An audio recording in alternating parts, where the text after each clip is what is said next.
Magandang araw po muli sa mga taga Bicol at sa mga karating na probinsya kung saan man nakakarating po itong ating pong devotion na ito through the courtesy of the IBC people, Pastor Let Maba.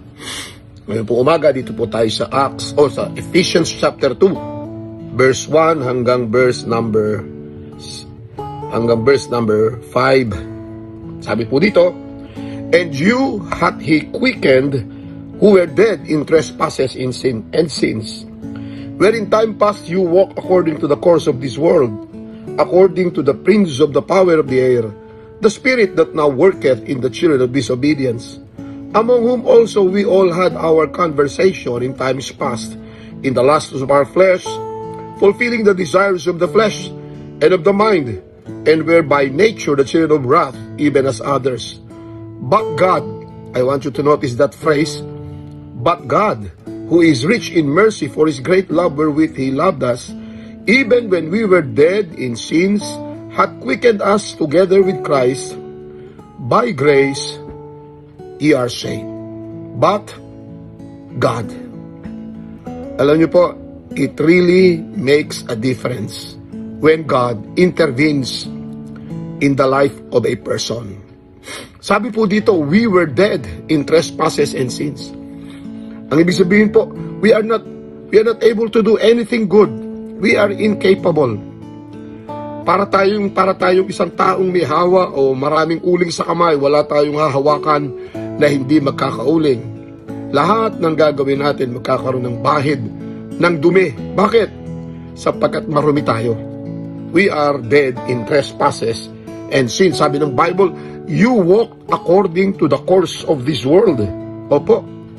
Kung ano ang nakikita natin ngayon sa sanlibutan, ganun tayo dati. Hello? Opo. Maaaring hindi tayo kasing sama nila nung iba. Opo, maaaring hindi kasing dami ng kasalanan nila. Pero katulad nila tayo, mga makasalanan. Opo. Ang sabi ng Bible dito, we are being led. Opo, we are being led by the prince of the power of the air, which is none other than the devil. Yun ang ating leader, doon tayo sumusunod. Opo. That is the spirit. Ito po ang persona, opo, na kumikilo sa buhay ng mga taong ayaw sumunod sa Diyos. Sabi doon sa verse number 2. Opo. And then sabi sa verse number 3, "Among also we had our conversations in time past in the lusts of our flesh." Ang ibig sabihin po nung in the lust of our flesh, andoon tayo, ang sinusunod natin yung nasa ng laman natin. Opo, mga bagay na hindi ayon sa kalooban ng Diyos. Opo, and mind you, contrary to the will of God. Yun ang ating gustong gawin. Opo, ang gusto natin makalamang. Ang gusto natin ay makadaya. Opo, we enjoy sin. Sabi po dito, fulfilling the desires of the flesh and of the mind. Andun ang ating isip. Praise the Lord. Binago tayo ng Diyos, sabi ng Bible, but God.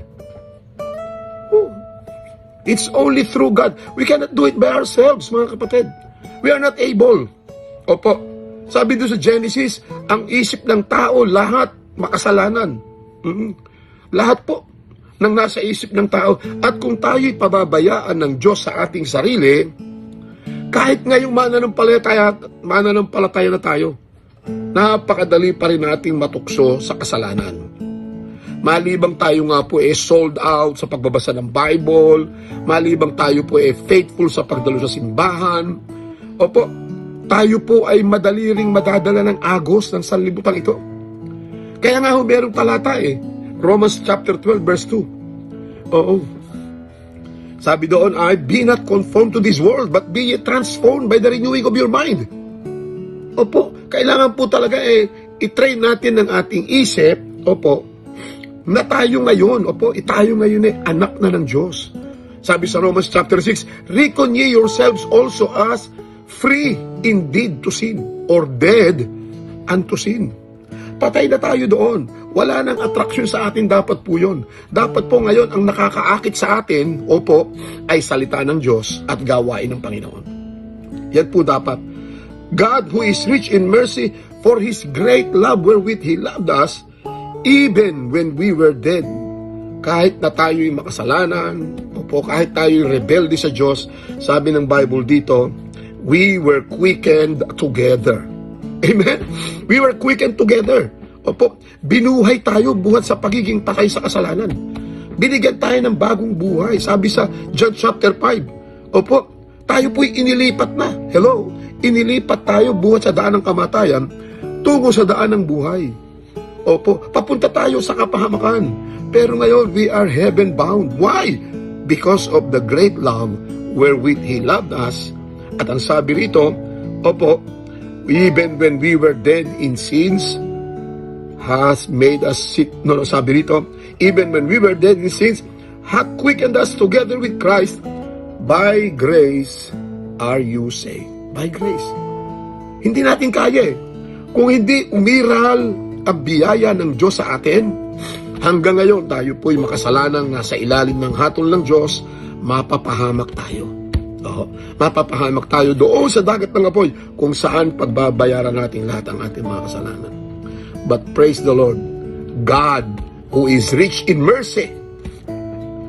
Napakabuti ng Diyos. Ako po, hindi ko alam kung anong buhay ko ngayon kung hindi ako na-save. Apo. But by God's grace, I am a recipient of the love of God. And so are you. Kung nariyan ka, nakikinig ka sa akin, at hindi ka naman makikinig sa akin kung hindi ka saved, kung hindi ka Kristiyano. Opo, ang magkaka-interest ng makinig dito, mga mananampalataya eh.